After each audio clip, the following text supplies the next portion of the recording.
Hello नमस्कार दोस्तों, स्वागत है आप सभी का आपके अपने इस YouTube channel GS hub by DS sir पर।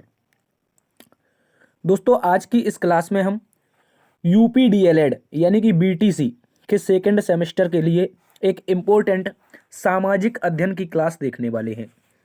आपका एक सब्जेक्ट है यूपी डीएलएड सेकंड सेमेस्टर में जिसका नाम है सामाजिक अध्ययन का कक्षा शिक्षण, और उसी से संबंधित पवन पब्लिकेशन की यानी कि जो साहित्य पब्लिकेशन है उसकी पवन डीएलएड नाम से बुक आती है, उसके जो महत्वपूर्ण वास्तुनिष्ठ प्रश्न रहेंगे उन सभी का आज हम अध्ययन करेंगे। यदि आप यूपी डीएलएड द्वितीय सेमेस्टर परीक्षा की तैयारी कर रहे हैं तो आपके लिए ये क्लास एक इम्पोर्टेंट क्लास साबित होने वाली है। और दोस्तों आपके इसमें 5 नंबर के वास्तुनिष्ठ प्रश्न पूछे जाएंगे, जो कि सारे के सारे प्रश्न आपके इन्हीं जो बुक होती हैं राजन पब्लिकेशन या पवन पब्लिकेशन, इनसे ही संबंधित क्वेश्चन पूछे जाते हैं। तो इन दोनों बुक्स से समाहित हमने दोनों क्वेश्चन लिए हैं और वो आपके सामने उपस्थित हैं। चलिए शुरुआत करते हैं आज की इस क्लास की। उससे पहले आपसे निवेदन है कि आप लोग एक बार से सेशन को दोस्तों में शेयर कर दीजिए, ठीक है। चलिए बात करते हैं आज के पहले नंबर प्रश्न से। पहला, दूसरा, तीसरा 3 प्रश्न एक साथ देखेंगे वास्तुनिष्ठ प्रश्नों में। तो कहा है हर्ष चरित्र के रचयिता कौन है। एक प्यारे दोस्तों इतिहास की एक महत्वपूर्ण पुस्तक है जिसका नाम है हर्ष चरित्र।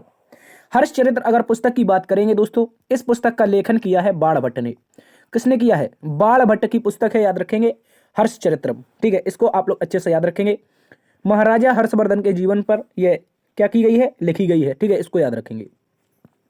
अगर हर्षवर्धन की बात करें तो ये पुष्यभूति वंश से संबंधित थे, इसको भी याद रखना है।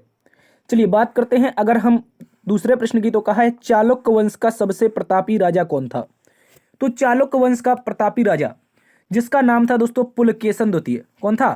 पुलकेशन सेकंड चालुक्य वंश का सबसे प्रतापी राजा था, ठीक है। और पुलकेशन द्वितीय, अभी हमने पीछे बताया था हर्षवर्धन के बारे में, तो पुलकेशन द्वितीय और हर्षवर्धन के बीच 618 ईस्वी में 618 ईस्वी में एक युद्ध होता है जिसका नाम था नर्मदा नदी का युद्ध, ठीक है। इसको याद रखेंगे। आप लोगों ने कई बार इसको कॉम्पिटिटिव एग्जाम्स में भी पढ़ा होगा। तो उसी से संबंधित है चालुक्य वंश का सबसे प्रतापी शासक पुलकेशन द्वितीय, जबकि हर्षचरित्र पुस्तक के लेखक बाणभट्ट, इसको याद रखेंगे। इसके अतिरिक्त एक प्रश्न पूछा गया है वी आकार की घाटी नदी के किस मार्ग में बनती है। देखिए दोस्तों अगर हम बात कर लेते हैं वी आकार की घाटी के बारे में, तो वी आकार की जो घाटियां होती हैं ये नदी के निचले मार्ग में बनती हैं। मान लीजिए आपके सामने एक पहाड़ है और उस पहाड़ से नदी गिर रही है, ठीक है। इस तरह से जब नदी गिरती है तो नदी के जो बहाव होता है उसके कारण ये घाटियां किसका रूप ले लेती हैं? वी आकार की। मतलब यहां से नदी गिरेगी तो इस तरह से ये वी आकार की घाटियां बन जाती हैं, तो नदी के निचले मार्ग में बनेगी, ठीक है। इसको याद रखेंगे। बढ़ते हैं आज के चौथे, पांचवें और छठवें प्रश्न की तरफ। तो देखिए छठवें प्रश्न, चौथा प्रश्न सबसे पहले बात करते हैं। तो इसमें पूछा है हमसे पृथ्वी का औसत घनत्व कितना है। अगर बात करते हैं पृथ्वी के एवरेज डेंसिटी के बारे में, तो दोस्तों ये आपका हो जाएगा 5.5। कितना हो जाएगा? 5.5 इसका सही उत्तर है। इसको आप लोग अच्छे से याद रखेंगे। इसके अतिरिक्त एक प्रश्न है, क्वेश्चन नंबर 5 पूछा है भृगु का निर्माण कहां पर होता है। देखिए अगर हम बात करते हैं भृगु के बारे में, तो भृगु एक प्रकार की आकृति होती है जो समुद्र के किनारे बनती है। कैसी? समुद्र के किनारे बनती है। इसको आप लोग अच्छे से याद रखेंगे। एक प्रश्न है क्वेश्चन नंबर 6, कहा है प्रारूप समिति के अध्यक्ष कौन थे। दोस्तों प्रारूप समिति संविधान को बनाने के लिए एक इंपॉर्टेंट समिति थी और इस समिति की जो अध्यक्षता थी वो बाबा साहब भीमराव अंबेडकर ने की थी। इसको भी याद रखेंगे। प्रारूप समिति में कुल 7 सदस्य थे, ठीक है। कितने सदस्य थे? 7 सदस्यीय समिति थी जिसमें बाबा साहब भीमराव अंबेडकर इसके अध्यक्ष थे, जबकि 6 अन्य सदस्य इसमें शामिल थे, ठीक है। चलिए बात करते हैं आगे 7वें 8वें प्रश्न के बारे में। तो 7वां और 8वां प्रश्न आपसे पूछा गया है ज्वालामुखी उद्गार से प्राप्त देव पदार्थ का भूतल पर नाम क्या होता है। देखिए ज्वालामुखी होता है, सबसे पहले आपका कुछ इस तरह से या तो क्या होगा, पर्वत होगा या फिर कोई आपका समुद्र तल होगा। वहां पर जब ज्वालामुखी फटते हैं, तो जब ज्वालामुखी फटते हैं अंदर जो ज्वालामुखी होता है उसमें क्या भरा होता है? मैग्मा भरा होता है, मैग्मा। और जब यही मैग्मा ज्वालामुखी फटने के माध्यम से बाहर आ जाता है तो इसको प्यारे दोस्तों क्या कहा जाता है? इसको कहा जाता है लावा। क्या कहा जाता है? इसी मैग्मा को पृथ्वी की सतह पर आ जाने के कारण क्या कहा जाता है? लावा कहा जाता है। जबकि अगर यही लावा पृथ्वी के अंदर होगा तो वो मैग्मा कहा जाएगा। तो इस प्रश्न का सही उत्तर बनेगा ऑप्शन नंबर द, जिसमें दिया गया है लावा, ठीक है। इसको याद रखेंगे। अगर सियाल, सिमे और निफे की बात करें तो ये पृथ्वी की 3 परतें हैं या कह सकते हैं 3 कोर हैं, ठीक है। इसको भी याद रखेंगे। एक प्रश्न क्वेश्चन नंबर 8 है, कहा है सापेक्ष आर्द्रता मापी जाती है। मतलब हमसे पूछा है आर्द्रता किससे मापी जाती है, सापेक्ष आर्द्रता किससे मापी जाती है, ये पूछा है। तो सापेक्ष आर्द्रता का जो मात्रक होता है वो एनीमोमीटर होता है। क्या होता है दोस्तों? सापेक्ष सापेक्ष आर्द्रता, इसका जो मात्रक होता है वो आपका एनीमोमीटर होता है। इसको आप लोग अच्छे से याद रखेंगे। बात करते हैं 9वें, 10वें और 11वें प्रश्न के बारे में। तो 9वां, 10वां और 11वां प्रश्न ये भी इंपॉर्टेंट क्वेश्चन है, इसको याद रखेंगे। क्वेश्चन नंबर 9 में कहा है कि सर्वाधिक लवणता वाला सागर कौन है। सर्वाधिक लवणता वाला सागर कौन है? तो दोस्तों याद रखेंगे, इसका सही उत्तर हो जाएगा मृत सागर। देखिए, मृत सागर का मतलब क्या है? एक ऐसा स्थान जो पानी से घिरा हुआ है, जबकि इसमें सर्वाधिक मात्रा किसकी है? नमक की मात्रा है। अगर आप मृत सागर में जाएंगे, भले ही आपको तैरना ना आता हो, लेकिन मृत सागर में आप डूबेंगे नहीं। मृत सागर में आप डूबेंगे नहीं, क्योंकि इसकी डेंसिटी हाई हो जाती है। ठीक है, तो लवणता सर्वाधिक कहां पर पाई जाती है? मृत सागर में पाई जाती है। इसको याद रखेंगे। एक प्रश्न पूछा गया है, धन्वंतरी किस काल के महान वैद्य थे? धन्वंतरी की अगर बात करें तो कभी कभी इनको भगवान धन्वंतरी के नाम से भी जाना जाता है। धन्वंतरी का जो उल्लेख मिलता है वो दोस्तों गुप्त काल में मिलता है। कहाँ, कब मिलता है? कब मिलता है? तो याद रखेंगे, गुप्त काल में मिलता है। इसका सही उत्तर हो जाएगा धन्वंतरी, जो कि एक महान वैद्य थे। कहा जाता है जब जो आपका समुद्र मंथन हुआ था, उस दौरान ये अमृत कलश लेकर के बाहर निकले थे, और उसी के बीच में क्या हुआ था? जो जो देवता और राक्षस थे उनके बीच में युद्ध हो जाता है उसी अमृत के लिए। ठीक है, इसको याद रखेंगे। तो धन्वंतरी आपके वैद्य थे, यानी कि एक चिकित्सक थे, और गुप्त काल से संबंधित थे, याद रखेंगे। आगे दोस्तों कहा है, अलाउद्दीन खिलजी ने कितने वर्ष तक शासन किया? दोस्तों अलाउद्दीन खिलजी की अगर बात करें तो इसने कितने वर्षों तक शासन किया है, हमें यह बताना है। तो दोस्तों अलाउद्दीन खिलजी की अगर बात करी जाए तो इसका जो शासन काल हो जाएगा वो 20 वर्ष का हो जाएगा। कब हो जाएगा? कितना हो जाएगा? तो दोस्तों याद रखेंगे 20 वर्ष का। और कब हो जाएगा? तो याद रखेंगे 1296। 1296 में पहली बार शासक बनता है, और 1316 तक यह शासक रहता है। तो 20 वर्ष का ये जो शासनकाल था, अलाउद्दीन खिलजी का शासनकाल था, इसको याद रखेंगे। खिलजी वंश का एक प्रतापी राजा था, इसको कह सकते हैं। ठीक है, याद रखेंगे। 12वां, 13वां और 14वां क्वेश्चन की अगर बात करें तो दोस्तों यहां पर सबसे पहले 12वें प्रश्न में बात करेंगे। कहा है, गत विलास प्रहसन नामक पुस्तक के लेखक कौन है? तो दोस्तों गत विलास प्रहसन की बात करें तो एक राजा हुए हैं महेंद्र वर्मन। राजा हुए हैं महेंद्र वर्मन, और महेंद्र वर्मन की पुस्तक है आपकी गत विलास प्रहसन। ठीक है, इसको याद रखेंगे। एक प्रश्न है, कहा गया है जौहर प्रथा का प्रचलन काल था। जौहर प्रथा है, इसका प्रचलन काल क्या है, हमें यह बताना है दोस्तों। अगर जौहर प्रथा की आप बात करेंगे तो जौहर प्रथा आपकी राजपूत काल में बहुत ही प्रसिद्ध थी। राजपूत काल में जौहर प्रथा कैसी थी? बहुत प्रसिद्ध थी। आपने सुना होगा एक प्रथा थी जल जौहर। ठीक है, जौहर प्रथा में एक और प्रथा थी जल जौहर। जल जौहर कहाँ उल्लेख मिलता है? तो याद रखेंगे, जब आपका मोहम्मद बिन कासिम ने पहली बार भारत पर आक्रमण किया था। कब किया था? तो दोस्तों याद रखेंगे 712 ईस्वी में। तो इस दौरान जो राजा दाहिर था उसकी जो पत्नी थी, उसने जल जौहर के माध्यम से, जब राजा दाहिर की मृत्यु हो जाती है तो उसकी पत्नी जल जौहर के माध्यम से क्या करती है? अपने प्राण त्याग देती है। यानी कि सिंध का राजा था, और वो जाकर के कह सकते हैं जो सिंधु नदी थी वहीं पर जो पत्नी थी किसकी? आपकी दाहिर की, उसने इसमें जाकर के आत्महत्या कर ली थी। तो जल जौहर, जल से मरना, मतलब जौहर की एक जो अर्थ होता है वो मृत्यु होता है। जल में डूबकर मरेंगे तो जल जौहर होगा, और अगर अग्नि में डूबकर मरेंगे यानी अग्नि से जलकर मरेंगे तो ये क्या हो जाएगा? आपका कह सकते हैं अग्नि जौहर हो जाएगा। ठीक है, इसको आप लोग अच्छे से याद रखेंगे।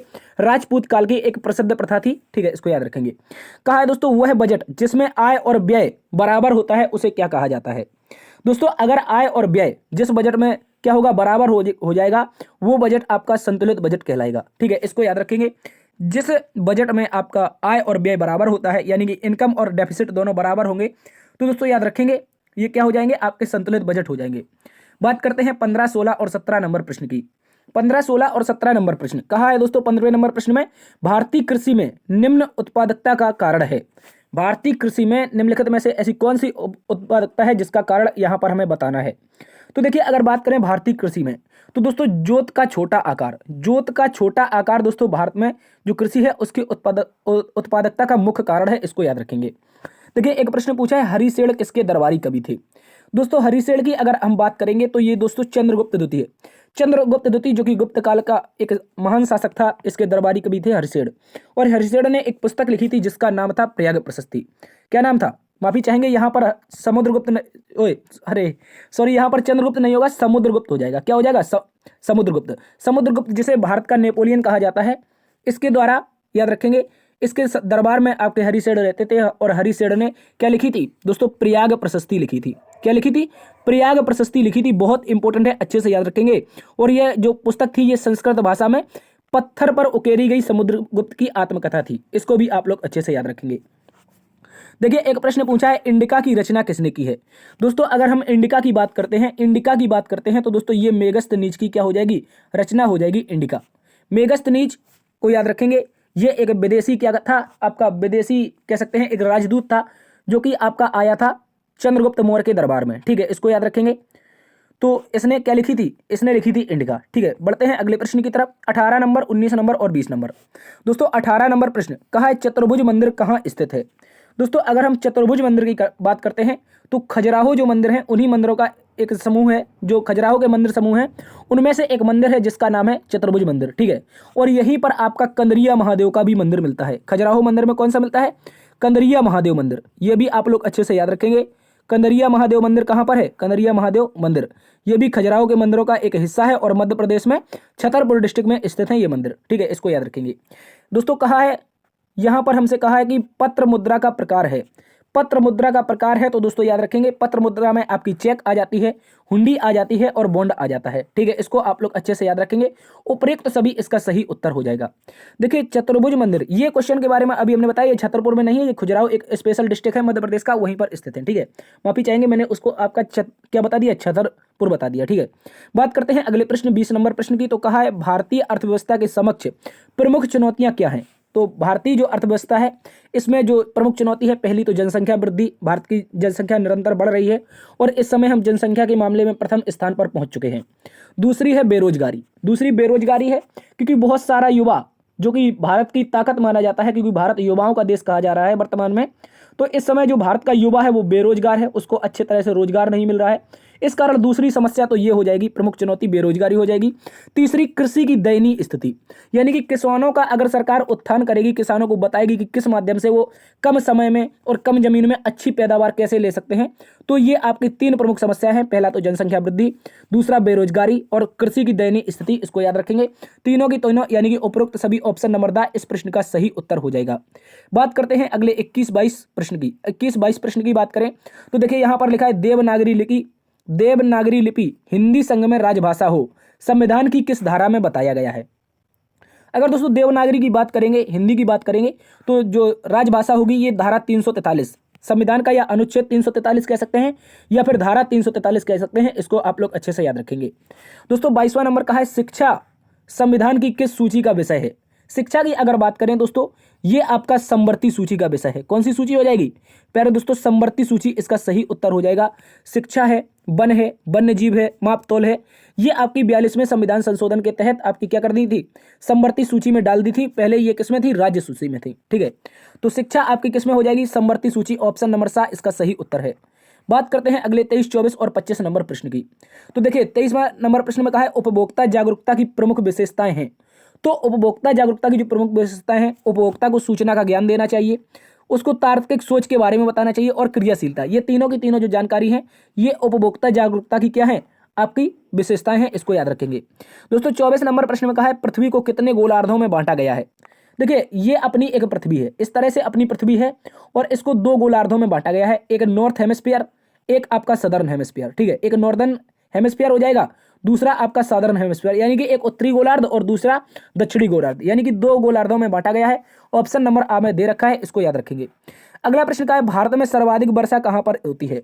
तो दोस्तों अगर बात करेंगे भारत में सर्वाधिक वर्षा चेरापूंजी में होती है, मानेसराम में होती है और मेघालय में होती है। तो देखिए यहां पर जो उत्तर माना गया है आपके किसके द्वारा? आयोग के द्वारा। तो दोस्तों याद रखेंगे ये माना गया है चेरापूंजी। क्या माना गया है? चेरापूंजी। लेकिन दोस्तों आप याद रखेंगे यहां पर लिखा है मानेसराम, लेकिन जो मानेसराम है इसका सही नाम जो लिखा जाता है वो मासिन राम लिखा जाता है। क्या लिखा जाता है? मासिन राम। ठीक है, मानेसराम नहीं है, एक छोटी सी मिस्टेक है यहां पर, एक छोटी सी मिस्टेक है यहां पर। मानेसराम की जगह क्या होना चाहिए?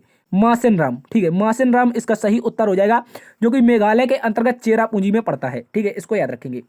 अगला प्रश्न है 26 नंबर प्रश्न, याद रखेंगे। कहा है कि हरिकेन, विली टाइफून आदि प्रकार हैं।